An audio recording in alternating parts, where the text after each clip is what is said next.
Hello, everybody. Welcome back to day 2 of Pesterquest. Hopefully, this won't always take 2 days for to do two different characters, but I worked last night, so that's what we had to do. Tonight, we are befriending Rose Lalonde, which is going to be awesome.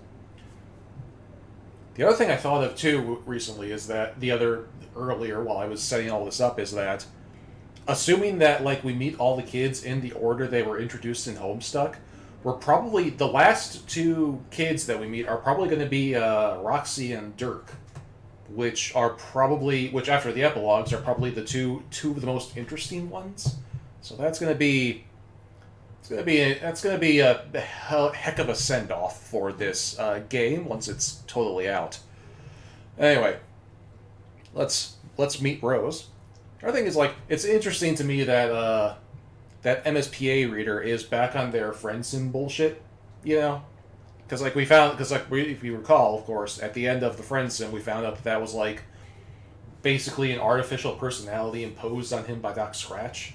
But now here in this volume, he's right back to just this compulsive need to befriend everyone he meets. So, here we are. Yeah, we're getting the hype intros. Like that's my assumption my assumption at this point is that we'll meet the 4 betas in the order they were introduced. So, John, Rose, Dave, then Jade, and then we'll meet the 12 Homestuck trolls. So presumably starting with Carcat, and then I don't remember the exact order the trolls were introduced in Hive Bent. So like it'll be like we'll start with Carcat, and then I think and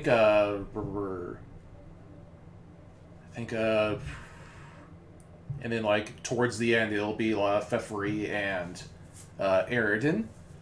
And then after we get through the 12 trolls, it'll be the Alpha Kids, starting with Jane and Jake. I'm tired. I'm tired today, so I'm blanking on names. So yeah, it'll start with, and then like after the trolls, it'll be Jane, Jake, Roxy, and Dirk. Which, like I said, given the epilogues, is kind of a very interesting place to leave us off. You know, given the state of those characters. Well, Cat, you're spilling my water. God damn it. Oh well, that's fine. It's fine. You're not hurting anything. But 20 people know before intros. Why would you want to meet the before intros? I mean, Mina, sure, but Mina and Arania, sure, but like the rest of them, whatever. Anyway. So, but anyway, getting back to this route. On the advice of your new friend John, you go to visit one of his close comrades. Close only figuratively speaking, since it seems she lives all the way on the other side of the country. That's no problem for you, though, since your new powers let you hop anywhere, anytime, even to places that don't exist. Well, you think your powers let you do that. You just have this... Cat, are you really gonna... Cat's about to jump on top of the fridge, and I'm gonna have to rescue him? Well, you think your powers let you do that. You just have this distinct metatextual feeling that you could pretty much go anywhere at this point. You know that doesn't make sense. Here's the house. There's nothing that doesn't make sense about friendship, though, and that's exactly what you're about to do. Friendship, that is. You're about to do some friendship by making a new friend. Her name is, you check your notes, Rose. This is her house, apparently. Looks kind of weird. My cat's about to, like... I've got, like, a little tiny desk here for this little streaming setup, and my cat is at risk of just knocking over all of my shit. This is her house, apparently. Looks kind of weird and modern, and it's situated in the middle of the woods for no good reason you can think of. What? What do you want from me, kitty? I got nothing for you.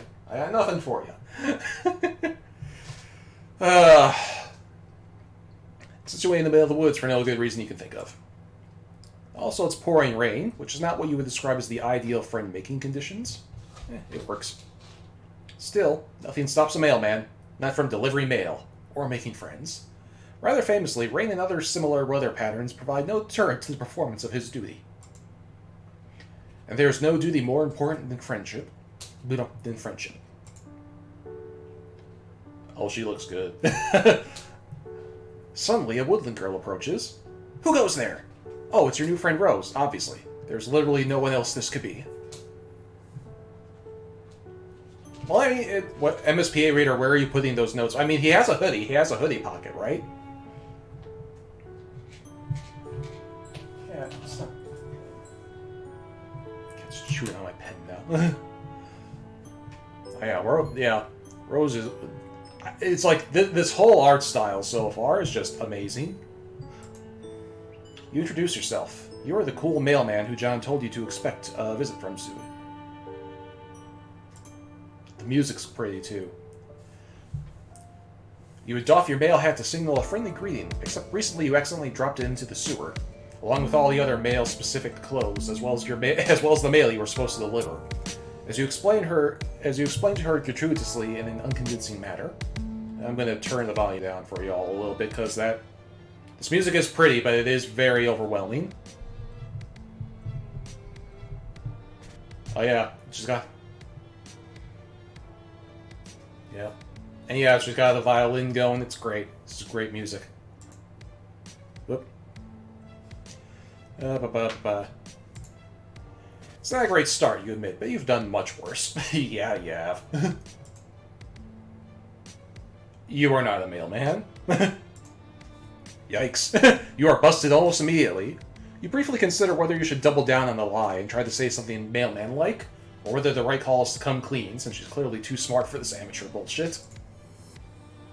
But it's taking a few seconds too long for you to decide, which looks guilty as hell. That's it. The jig is up. You slouch in defeat. Well, but MSPA reader kept up that mailman shtick for like half of John's run, and literally the first words out of Rose's mouth are, no. Stop it. You're being silly.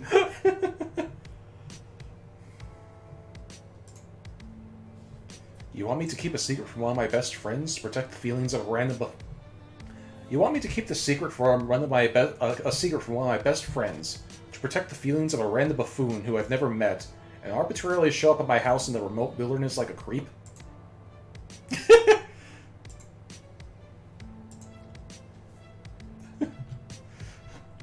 Sure. Yes, that's what you want. It's an interesting proposition, if for no other reason than its audacity. I admire your resolve in the face of humiliation. This doesn't mean we're friends, though. It's a start. Oof, rough. Well, that's fine. You're hopeful. Your mind is fuzzy, but you think you remember this. You're good at this. You are excellent at making people like you through... You are excellent at making people like you through underhanded means. You can't wait to take advantage of this 13-year-old girl's goodwill. Oh, good lord. Okay, wow, not like that. Let's not be fucking weird. In fact, let that be the last creepy thought you have for comical purposes. S-grade jokes only. Let's all get our brains out of the gutter. Rose raises a thin eyebrow. There's something unsettling about her deep violet eyes. You're pretty sure most humans don't have eyes like that. But what the fuck do you know? You're a stranger around these parts. Wait, aren't you human too? Good fucking question. Whatever. It's not a big deal. Not when there are friends to be made. Or something. Do you want to come inside? Unless I'm interrupting your internal monologue, of course. Far be it from me to ever cut short any sort of navel-gazing sidebar. Yeah, that would be... that would be hypocritical as fuck, Rose. It's not ever so slightly wet out. It's just ever so slightly wet out here. You would absolutely love that. If it's not too much trouble, of course. You wouldn't want to put Rose out. You're lying, though. You are 100% fine with being absolutely infuriatingly obnoxious if it means making a friend. Rose purses her lips, considering. Your predilections towards mailman mimicry weren't all that John told me about. Oh? He also said that you had certain powers? Powers of teleportation and time travel. I told him that he must be mistaken, since it's a well-known and accepted fact that magic, although a popular and highly engaging subject of fiction, is fake as hell. Oh, your zappy powers? No, those are totally real, and not fake. Real in a different way than you being a mailman is real, since that is actually made up. Is that so? Prove it. You shrug. Easy enough. You hold out a hand, and after a moment of hesitation, Rose puts her fingers in yours. Her nails are long and sharp, and painted a glossy black. She closes her eyes, and her umbrella droops. Should I picture my room or something similar? I'm not quite sure how this is supposed to work. She still thinks you're fucking with her. You tell her that you guess she can do that if she wants.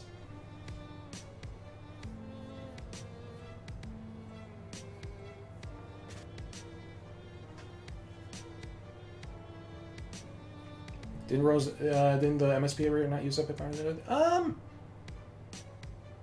You know, that's a good question now that I think about it. Yeah, it's in the... Yeah, and the good ending for the last time, MSPA didn't actually use their zappy powers. So, like, we already have, like, a weird timeline merging contradiction where Rose is remembering stuff from the non-canon timelines.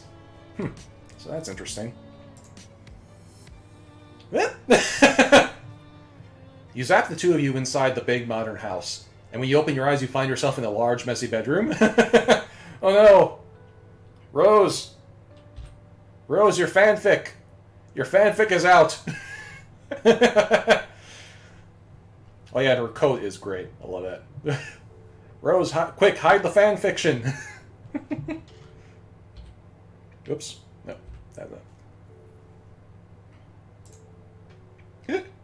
Oh. She drops her umbrella. You really did that. Rose stands in the center of her room in full rain gear. Her boots track muddy prints into the thick white carpet. Surprise! You really are magic. And yeah, she totally circled John's birthday on her calendar.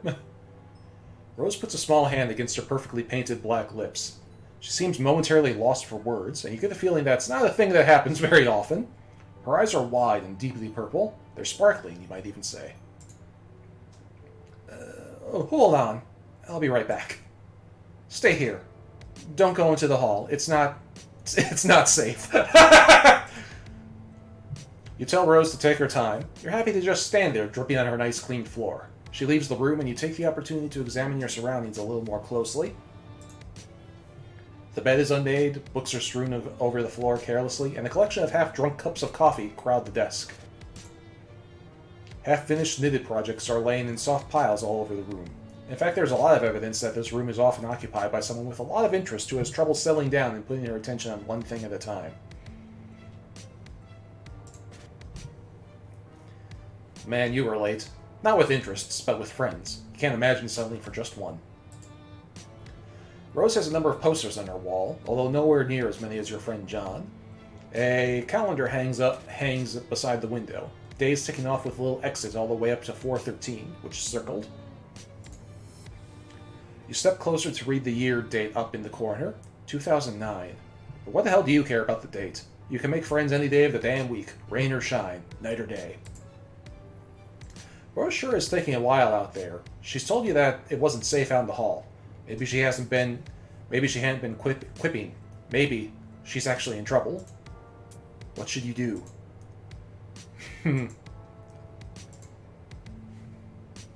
Well, I have no idea which choice is the right one, but looking for her sounds more interesting, so let's do that. You're too anxious to sit still, and you aren't the sort of person who just sits there and waits for friend opportunities to fall in their lap. Better to run headlong into danger, or as much danger as a minimalist upper-middle-class house in the middle of the woods can offer. Rose had told you that it isn't safe. Wizards. Okay, hang on. This wizard is drawn far too nicely to be a genuine part of Roxy's wizard collection. You know, you couldn't possibly get a virus from this JPEG.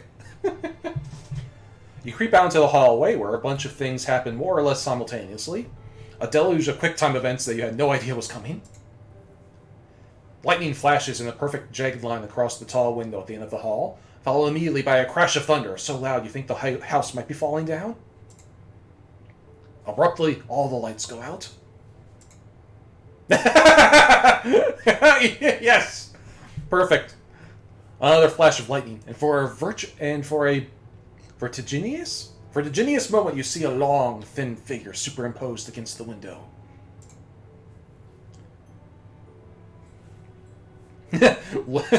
According to chat, look, the Friendship devs cared about their computer security. Okay, that's an excellent point. I guess there are some things that even they are not willing to do for the sake of authenticity.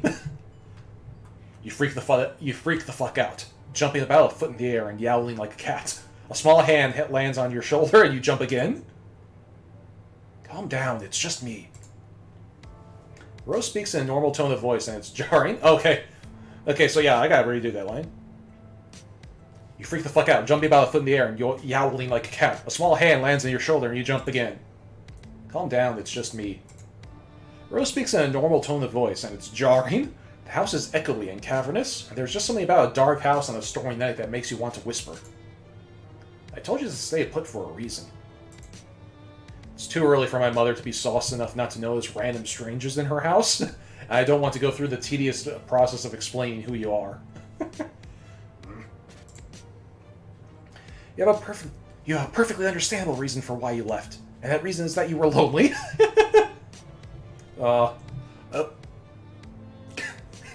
Oh my god, MSPA Ritter's Spinel. It all makes sense now. You have a perfectly understand reason for why you left, and that reason is that you were lonely. Rose snorts. Cold! You mean you were cold? Oh, she's so cute. Well, you are soaking wet. Follow me. She grabs you by the wrist and tows you down the hall. You wonder if you should warn her about the strange wraith-like creature you saw by the window, but you don't want to freak her out. The danger is you might have to meet my mom.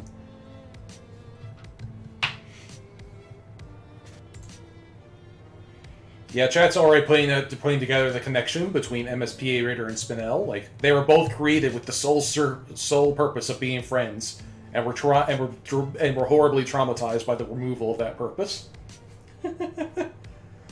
Although her mom might be at risk too. Whatever, moms are tough. She'll be fine. This probably isn't the first time she's gone toe-to-toe with a weird Slender Man. This house looks haunted as shit. Rose brings you into a dark laundry room, then motions for you to take off your hoodie, which you do gladly. Oh no, are we going to lose the hoodie? Are we going to use the Sorcist hoodie? Because it's soaking wet. That's interesting.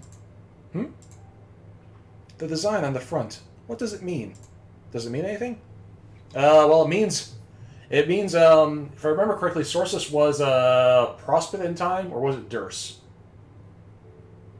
It was definitely time, though, which is interesting, because, it's like I said at the time, after MSPA Ritter picked up that hoodie, that I think that's, like, their actual, Hemospectrum sign, which means that MSPA Reader is a hero of time.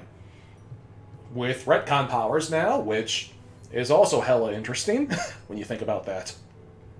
Prospect time, thank you, chat.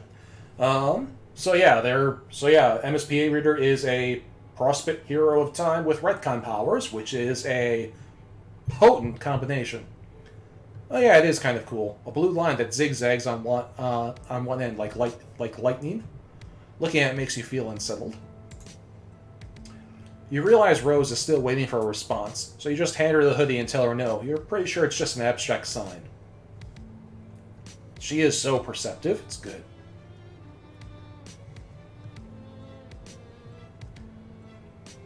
So anyway.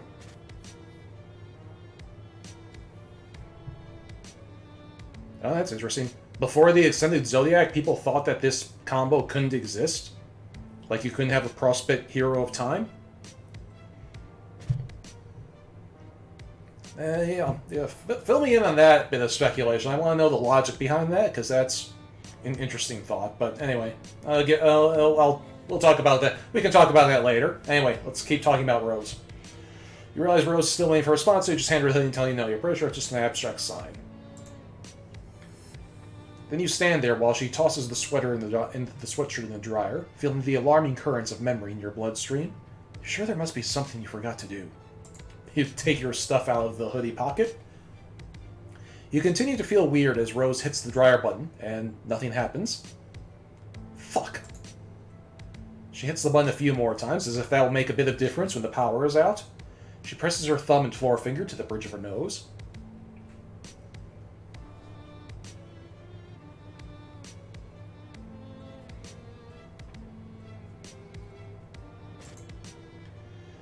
Well, you aren't going to fit into anything of mine. She leads you down more long, dark hallways. Man, this house is unreasonably huge. You ask Rose if a lot of people live here. No, it's just me, my mother, and a hoard of liquors not soluble in water. And a hoard of liquids not soluble in water. Here, try not to drip on the carpet. You aren't sure how you're supposed to manage that, but okay. This room is large and dark, and when Rose parts the curtains, a flash of lightning illuminates a four-poster bed. A long counter and a shelf covered head to foot in illuminates a four-poster bed, a long counter, and a shelf covered head to foot in bottles. Yep, that's Roxy's room, all right. Rose vanishes through another door, leaving you to peruse. This is all liquor. Shit, this is a lot of booze. Here, I'm not sure what you would want to wear, but this should work until the power comes back on and we can dry our clothes. Rose hands you a long silk robe. Back.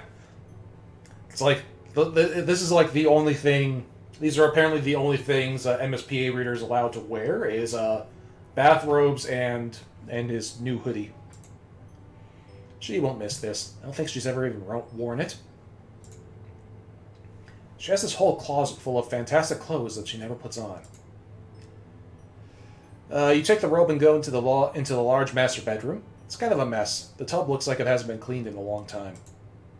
The robe gives you some knotted feelings of familiarity. Hey! That has the same knotted feeling of familiarity that looking at your hoodie did, but you put it on anyway. It's a relief to get out of your wet clothes. You hang them carefully in the shower rod.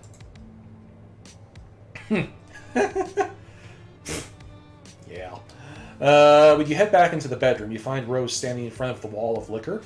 She's holding a bottle of Grey Goose and squinting at the label, like she's trying to read the nutrition facts.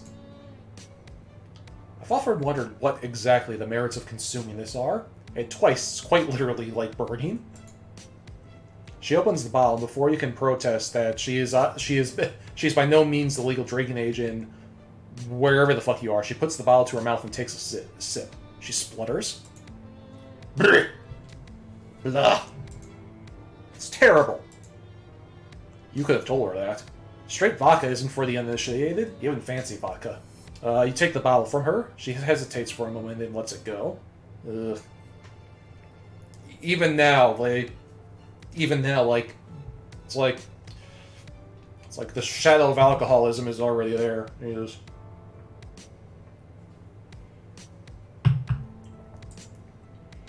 You set it back on the shelf. This really is a quite an impressive liquor cabinet, liquor wall, liquor room. Her mom must have a really refined palate. No. Don't strain yourself. You can say it. What's the point of mincing words? She's a fucking alcoholic. Wow, this is intense. You're not sure that you're prepared for something this heavy. You were kind of counting on some silly shenanigans, maybe a couple funny jokes. You aren't cut out for this. You get the feeling that at some point you might have been cut out for this. You might have been the sort of person your friends, or potential friends, could count on. In fact, you know on some level that this is true, but whenever you try to nail down any sort of specifics, you find a gaping lacuna in your memories, in your experiences. It's all just white noise. Rose's shoulders slump as she stands surveying her mother's bottles. She doesn't even have the decency to hide her distasteful habits. Who needs an entire wall of liquor bottles? She doesn't have people over. She doesn't have friends. Oof. This is all just for me. Just more of her passive-aggressive act as a femme fatale 50s housewife with a death wish. It's just like the wizards. Wizards? Don't worry about it. You know how long it's been since I've had a home-cooked meal? I'm not saying that I require or even deserve a lovingly crafted culinary masterpiece every time I sit down to eat. That's going a bit far. I know John complains about being plagued by fatherly concern every chance he gets. He's overwhelmed by pastries whenever he ventures from his room. I'm glad my mother doesn't poke her considerable nose into my private affairs. But I'm sick of eating oatmeal. Oh, Jesus Christ. Okay.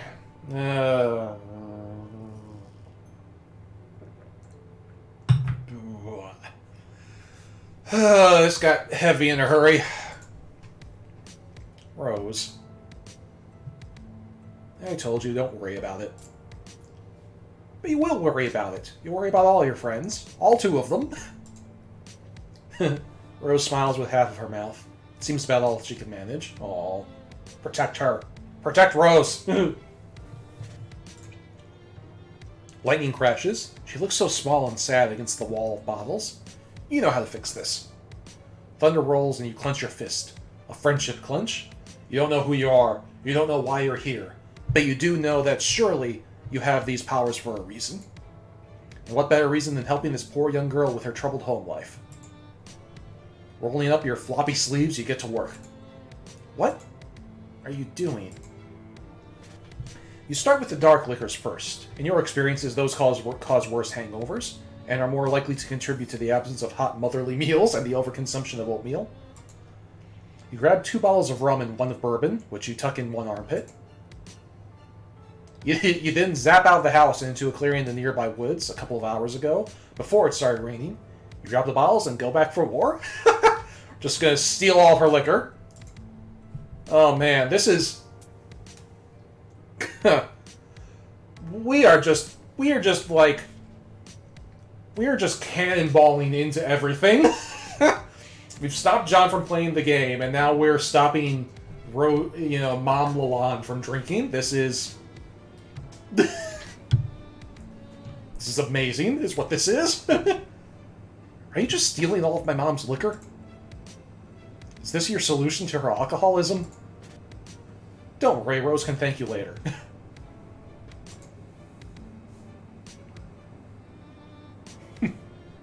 I'm not doing this, by the way, it's just automatically going. You go for the tequila next, then the vodka. Then you get sick of this organized approach and just start grabbing whatever the fuck and dumping it in the past.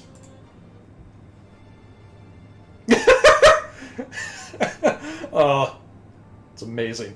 Are we going to kill Bro Strider? I mean, at this rate, that's kind of the logical next step.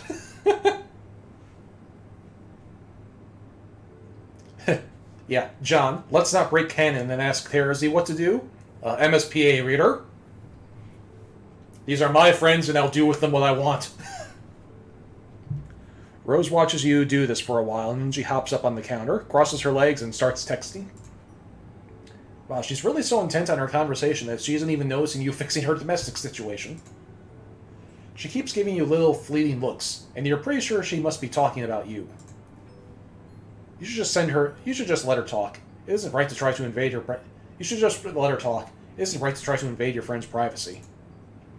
You attempt to resist the temptation, which you fail at immediately. Not even an overused meme can save you now. You zap behind her onto the counter, where you can spy on her private correspondence. So apparently, the correct... gist I'm getting of this is that the correct option is always to just flick canon up. Because... that seems to be the goal here. And this kind of does, rolling it back a bit, gonna theory craft for a second, this kind of does, relate back to what I said before we started, where I think I think that this whole Pesterquest, I think the whole experiment with Pesterquest is the MSPA readership taking back the narrative. It's like, these are our characters, damn it, and we want them to be happy. No more of this epilogue drama bullshit. We want Rose to live in a life with a loving mother, without alcoholism, and by God, we will have it. We will fight them on the beaches. Okay. Anyway. I don't know anything about them, I'm sorry. And here was me trying to take advantage of your uncanny ability to make guesses verging on prognostication. I'm certainly considering a reevaluation on magic. You don't know who this person is. Maybe you should just... You go back in time a couple minutes to when Rose started her conversation. Your past self is busily zapping back and forth carrying liquor bottles. You hunker down so you don't see yourself and cause a paradox or whatever the fuck. This is the fourth canon Rose Jade conversation ever. Oh yeah, that is sad, is that Rose and Jade, like, never fucking talk to each other, like, ever. Like, and it's weird to think about when you go back and look at Homestuck and think about how, like, oh, they're all friends with each other, blah, blah, blah. But no, this is... They talk to each other 3 times in Homestuck. Okay. Tentacle Therapist began pestering Garden Gnostic. Out of a morbid curiosity to shine a light on my future, I come with metaphorical hat in hand and ask you to consult your dream clouds. Do you happen to know anything about a strange cardboard cutout creature masquerading as a mailman? Are you sleeping? Sorry, I had to scold Beck. He's been acting really weird all of a sudden. I'll bet. Anyway, is this the same mailman that John was talking about? The fake one who hung out with him? That's the one. They're currently emptying my mother's liquor cabinet in an attempt to prevent her from overindulging herself.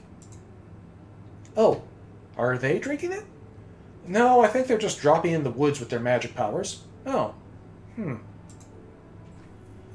they know she could just go out and buy more liquor? That's something you can do where you live, right? Yes, well, not exactly where we live. I think the nearest boozery is a good 20-minute drive. Not actually entirely sure where my mother got it all.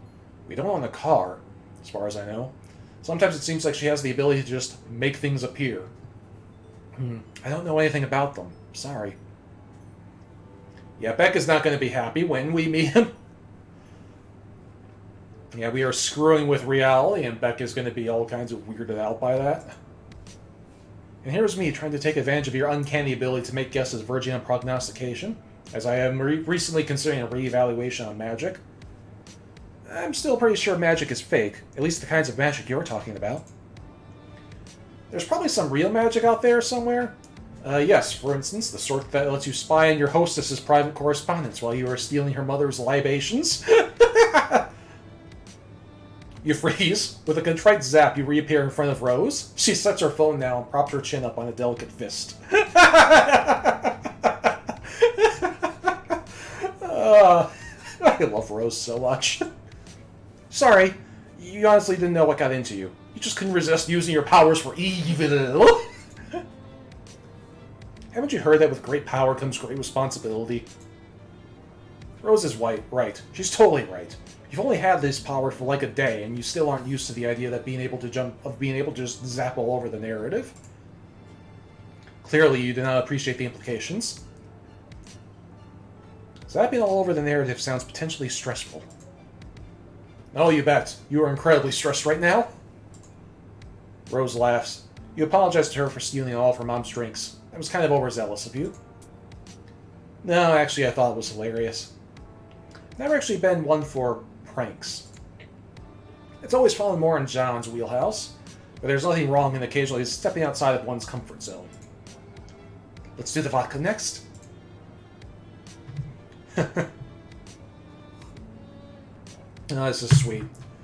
The two of you working together gets the place cleared out pretty quick. You zap Rose along with you to the bright clearing in the field, and for a moment she just stands in the sunbeam, blinking up at the cloudless sky. Her expression says she still might not be totally convinced any of this is happening. When all the liquor has been transferred from the bedroom to the woods in a big, glittering dragon's hoard of booze, you and Rose fall down next to it in a messy heap.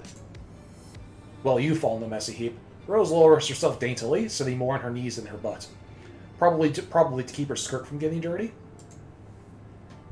You get the idea that even though she lives in the middle of nowhere, she doesn't spend a lot of time outside. Or in sunlight. You tell her again that you're sorry you spied on her correspondence with her green friend, Gigi. Also, you hope she isn't going to get in trouble with her mom. I'm not unduly concerned. I'll tell her where it all is in a couple days, although by that time I'm sure at least a good third of it will be water damaged.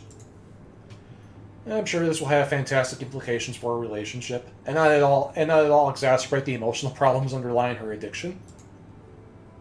You laugh awkwardly. Well, you kind of just feel like an asshole. Rose lies back on the grass and raises a hand to trace the curves of a fluffy white cloud. She closes her eyes. Perhaps it's just projection on my part, or wishful thinking. But ever since I met you, I feel like something has changed. Or rather, something has failed to change, if that makes any sense. Still a light player, no matter the timeline. It's probably nothing. Her eyes flicker back open, endlessly purple, fixed on the sky like she can see something beyond it. And once again, you feel like there's something really crucial that you forgot. But at least you've made a new friend. And even if you don't think Rose's brand would ever allow her to call you as such, you're lying in a sunny clearing next to a pile of alcohol, and honestly, it doesn't get much friendlier than that. We're having a feelings jam on the booze pile, just like that one troll ending, which was great. Victory! So yeah, we definitely forgot something important in the hoodie. That's the important thing that's going to come back to bite us in the future, I think.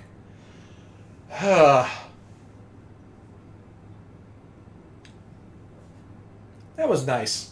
Let's see how things get fucked up. Alrighty. Let's see. Failure route number 1. And of course, the failure routes are important anyway, so it's not like whatever. Okay, so anyway. The hoodie is the most powerful juju of all. Okay, hi Kitty. Welcome to the group. Here. Say hi to the camera. Okay, now sit down. You want me to keep a secret from one of my best friends to protect the feelings of a random buffoon who I've never met and arbitrarily showed up at my house in the remote wilderness like a creep? No, nothing like that. Man, you guess today's the day to get owned by teens. She's totally right. What are you doing, just wandering up to her house without even calling first? It's just totally disrespectful of her time. No need to self-flagellate. It was a simple suggestion. No need to self-flagellate. It was a simple suggestion to more critically examine your motivations and actions in the future. No, you're right. She's right. You're going. You zap away. I mean, what the? Whoa! Hello! It's a hella interesting place to land. You zap away, aiming for a spot half a mile away into the woods, where you can become properly soaked and miserable. But instead of trees, you find yourself standing in front of a bank of computers. Shit, you misfired. Yeah, this is going to be important. Wait, you remember seeing a big structure off in the distance when you were in front of Rose's house? You figured it was just some sort of office building, but this looks like a factory or a secret research laboratory. And of course it's 413. Yeah, I barely even... It's like... The number is so ubiquitous, I barely even registered it. The computers show coordinates on a screen that doesn't mean anything to you. The countdown clock is frozen on 413. All of this has the trappings of a tableau someone has set up for you to see. And yeah, oh, that's interesting. The countdown clock is frozen because MSPA Reader fucked up with them entering the game. Turning away from the screens, you wander down a long line of gleaming science fiction equipment. It reminds you of pictures of old computers from the 50s, the ones that took up entire rooms. You bet you could go back and visit some of it if you zapped hard enough.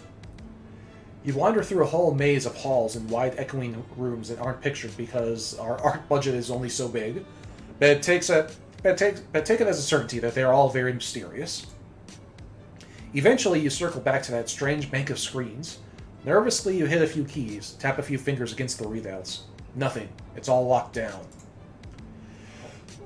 You think that if you can only get these screens to unlock, you can unravel the secrets to life, the universe, and everything? I mean, he's not wrong. He's not wrong. Or maybe it's your memories you are trying to unlock. Maybe then you'll understand the seething waters of this endless ocean of time and space intertwined in the... Meow? Meow? Meow. Muty!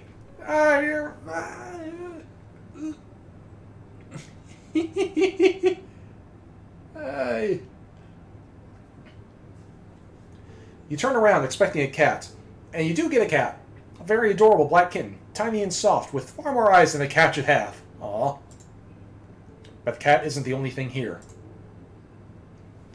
Hello. Hey, Mom. A woman in a sleek white lab coat and sensible heels holds the cat, pinning you to the spot with her gaze. Or at least you assume she is. Her hair is in her eyes, and the light is behind her, so all you can see of her face is her painted lips. Sorry, man. You absolutely didn't mean to trespass on her secret science lab. You actually aren't even lying. You really did just fuck up this time. The lady puts the cat down slowly. Look at that.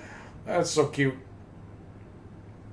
It's also saying, like, that's kind of like exactly where I always put my muty icon whenever I use it. Anyway.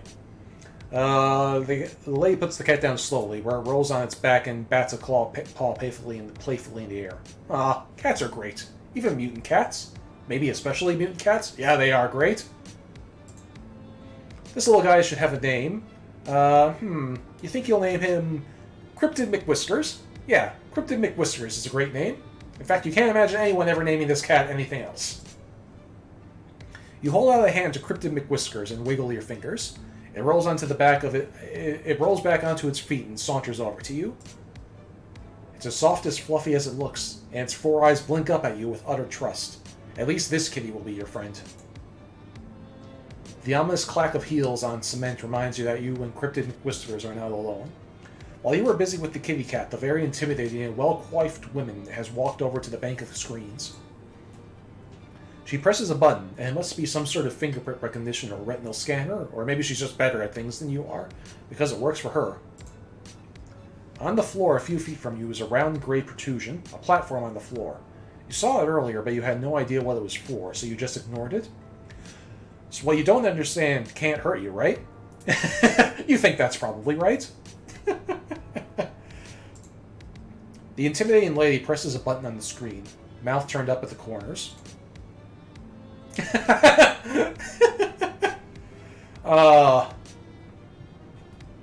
Some things about, no matter what the timeline, some things about Roxy just never change. A flash and a pop, like the pressure in the room changes. You feel it in your eardrums. A pumpkin appears on the round gray platform. Fuck. I've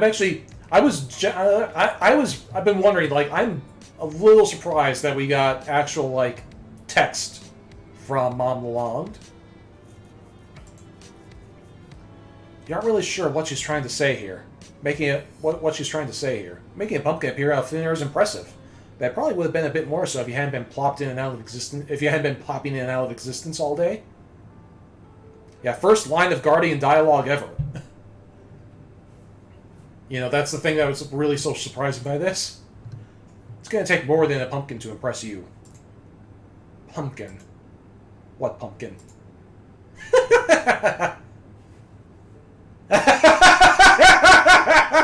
The lady shakes her head and hits another button. The pumpkin vanishes and in its place is a tiger.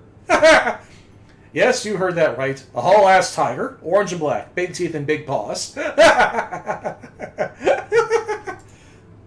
For a second, the two of you just look at each other. Honestly, the tiger might be more shocked than you are. Okay, Kitty. You're going to have to not play with my keyboard. Kind of sucks to think about. One second you're just chilling in the savannah, mauling antelopes and drinking at the watering hole, and the next you're in a secret lab in upstate New York, staring down a very unappetizing-looking protagonist. Apparently you are appetizing enough for it to want to get a taste, though, because it looks from you to Cryptid McWhiskers and back again. Then it charges. You tried to book it out of there. The lady in the lab coat looms up in front of you. She's saying something. You strain to hear her.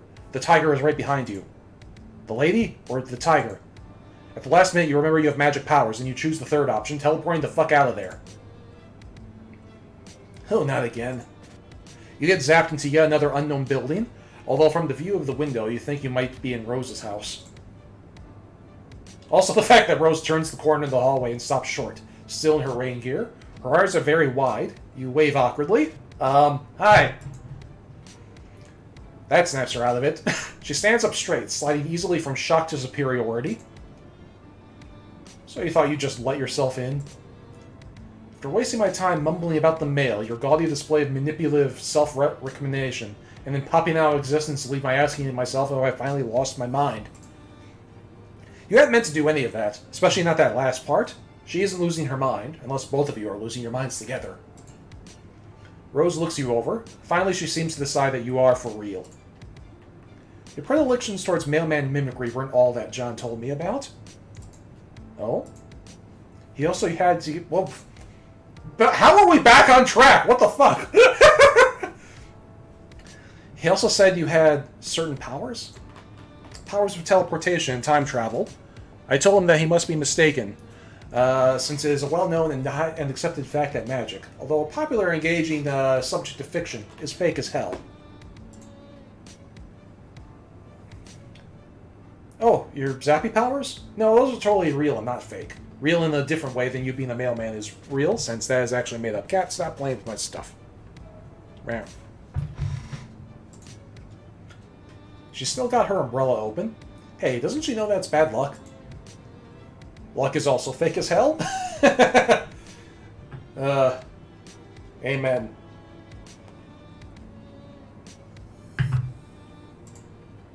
You say you can do magic. Prove it. But she just saw you vanish out in her front yard. Like I said, I could be losing my mind. She could be losing it now at this very minute, but you see no point in arguing. You hold out a hand, and after a moment of hesitation, Rose puts her fingers in yours. Her nails are long and sharp and painted a glossy black. She closes her eyes and her umbrella droops. Should I picture my room or something similar? I'm not quite sure how to... Are we really just... Are we literally actually back on track? Yeah, we are. It's... Huh. So we just... Huh.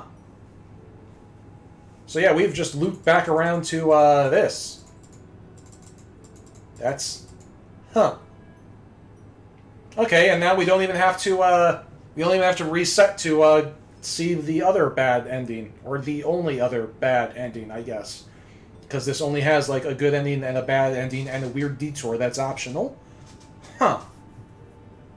Okay. Huh. Well, okay then, let's stay put and see how this other ending goes. Okay. Your patience pays off almost at once. Rose is back, and looking significantly more put together. Also, she's brought you a towel. Yeah, I know you can hold... I know you can hold control, I just didn't want to skip too fast. In case I was wrong about us being on the right track, you know?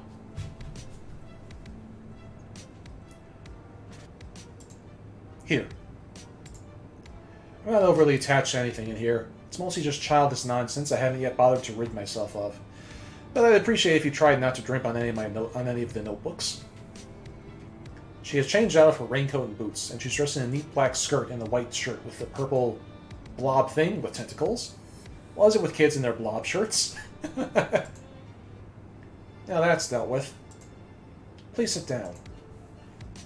She crosses her legs, and suddenly feel like you're at a job interview, friend interview. You wish you were a little less damp.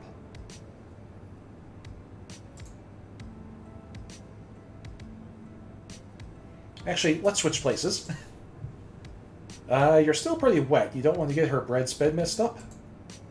Don't worry about it. That's what washing machines are for. Now, let's talk about magic.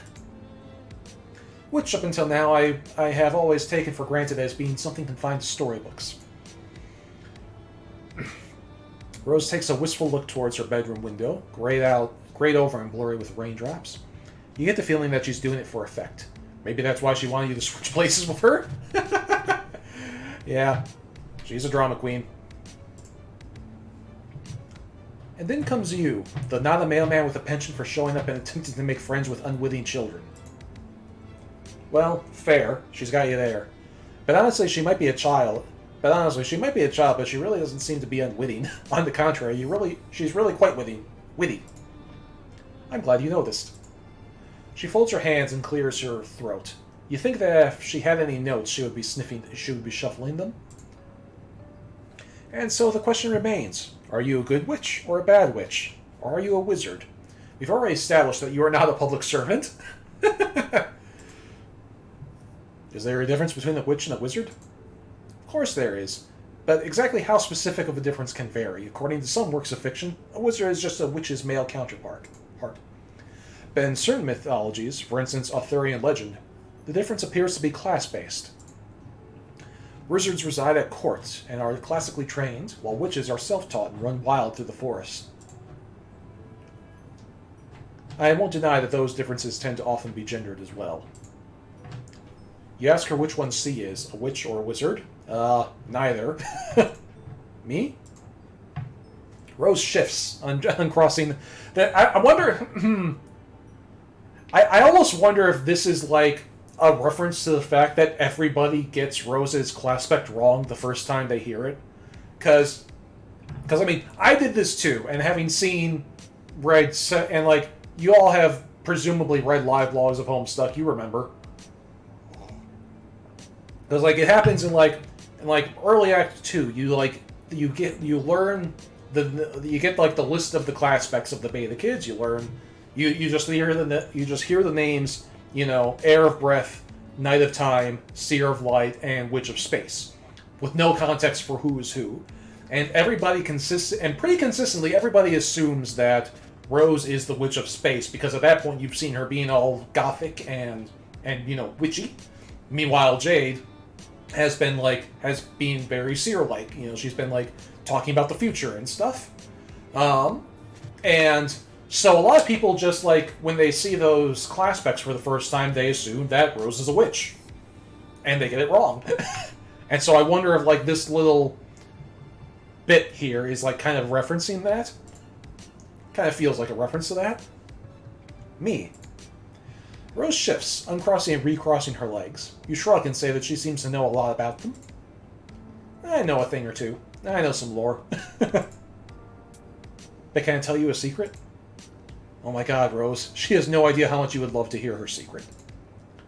I find them, wizards I mean, utterly reprehensible. They disgust me. Everything from their floppish robes to their grizzled beards. It's my mother who is the wizard enthusiast in this house. Although, she glances from side to side theatrically. Most of the things Rose does seem to be at least a little bit theatrical. She kneels on the carpet beside the clutter of books. I don't show these to many people. Actually, I haven't shown them to anyone. Not even John. John seems to be a pretty cool guy. Definitely a guy worth sharing a few secret notebooks with. Rose laughs. No, I haven't shown them to John. And I've only shown Strider to punish him. Even back then, even before they knew they were brother and sister, they were brother and sister. You nod, pretending that you know who this Strider person is. You are a totally normal dude with an absolutely ungodly number of friends. A shadow moves to the center of you. A trembling moment of deja vu. You do have a lot of friends, don't you? That feels true. But the only people you know here are John and now Rose. Weird. Rose Lalonde, wizard tsundere. Yeah, that's exactly what she is.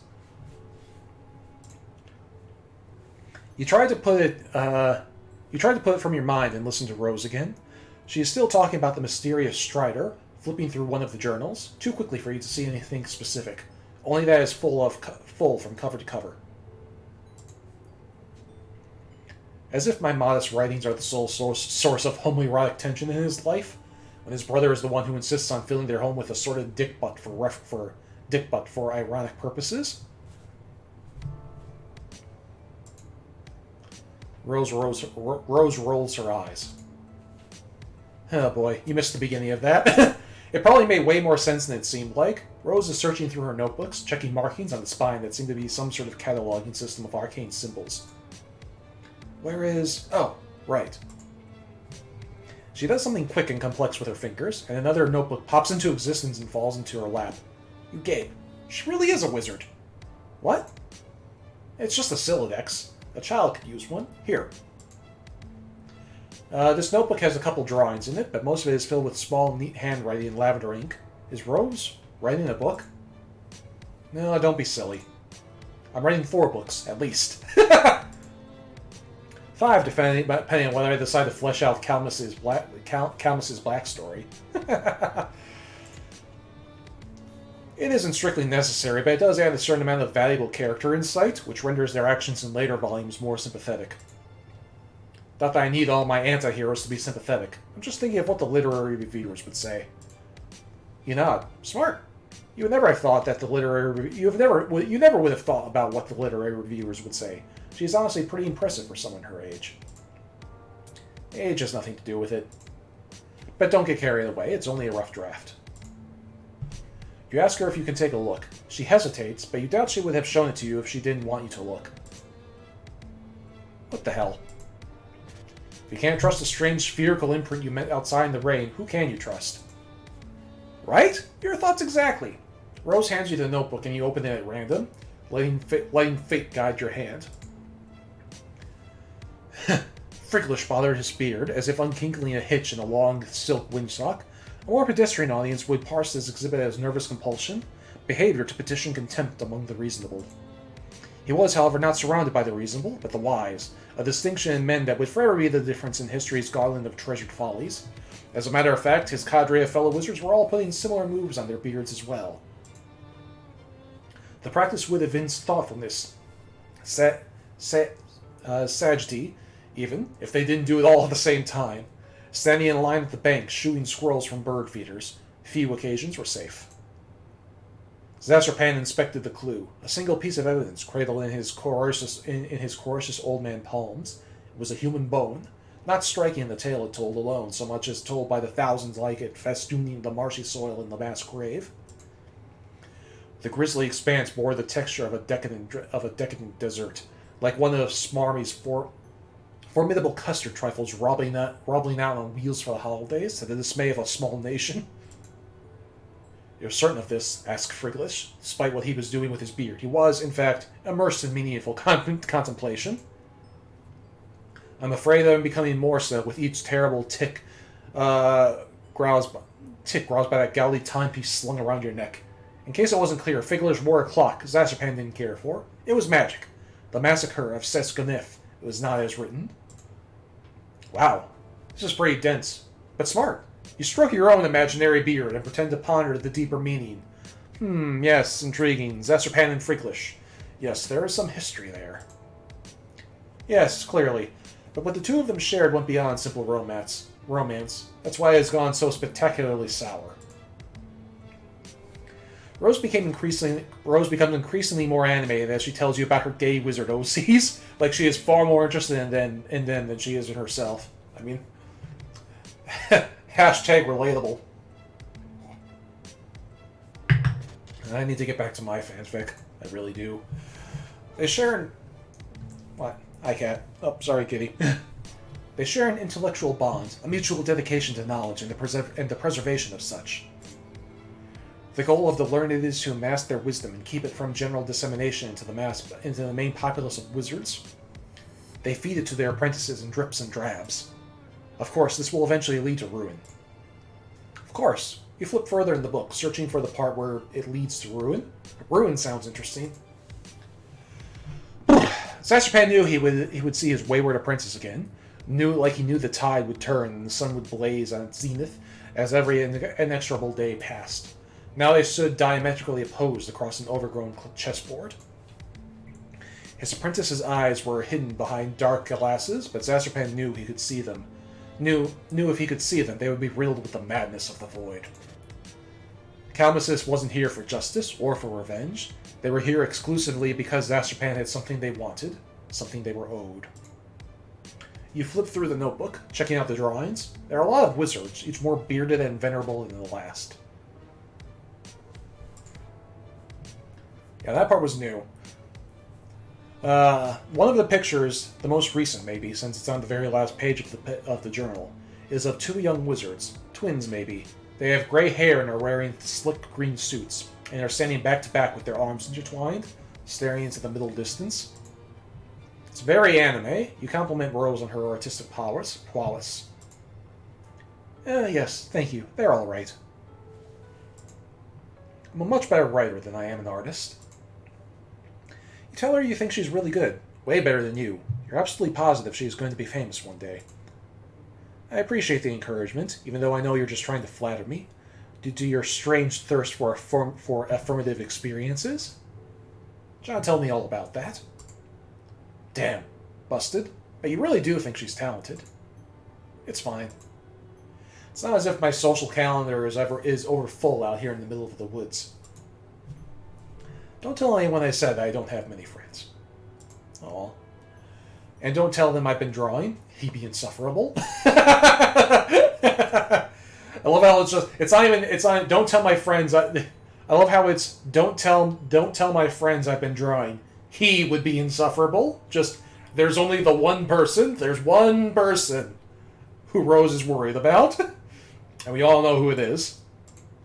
Never mind.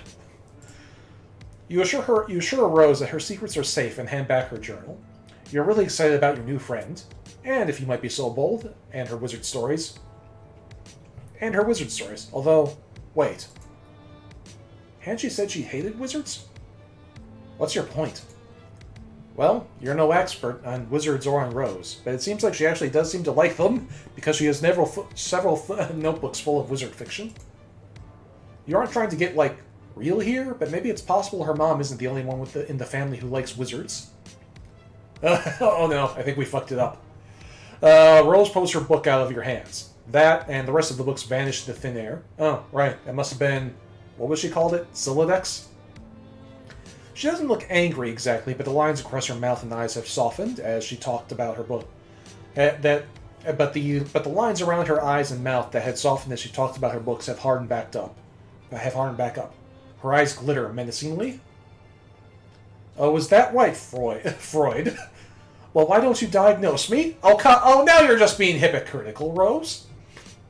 If Dave could see this, he would be laughing his ass off.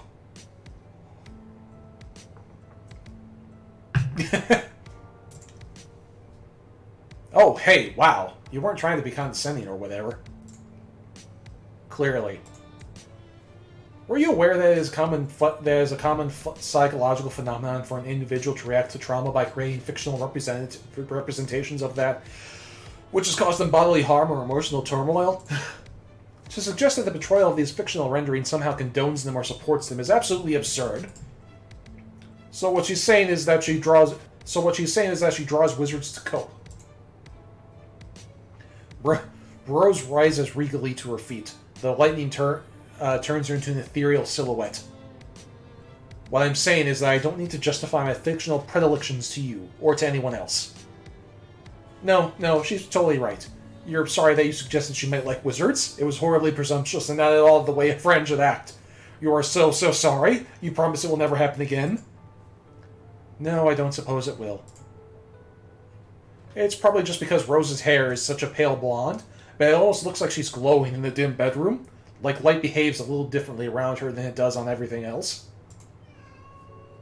Would you look at that? It appears the rain has lightened up a bit. The rain is hitting the window so loudly you're actually having trouble hearing her. And your point is? You can just zap yourself to where the weather is drier. Fuck off. Go zap yourself? Wizard tsundere. Alright. Cat, what are you doing? Cat's climbing on top of shit again. Alright, so that was that. I love it. Rose is fantastic. What audio is it picking up? Hang on. According to OBS, there is actually some sound happening, but I can't hear it. Okay, yeah, it's... Hang on, I'm going to mute myself so you can hear this. It's super quiet, but there is, in fact, some audio over this screen.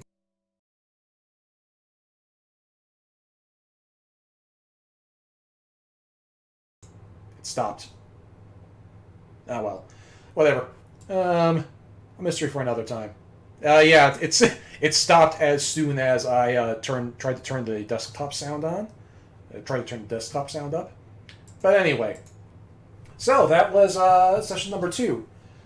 This is interesting. This is interesting as fuck. I love it. I'm looking forward to next fortnight. We get to meet Dave and Jade, I would assume. And we'll just go from there. This is... it's good to be back on this French sim stuff train.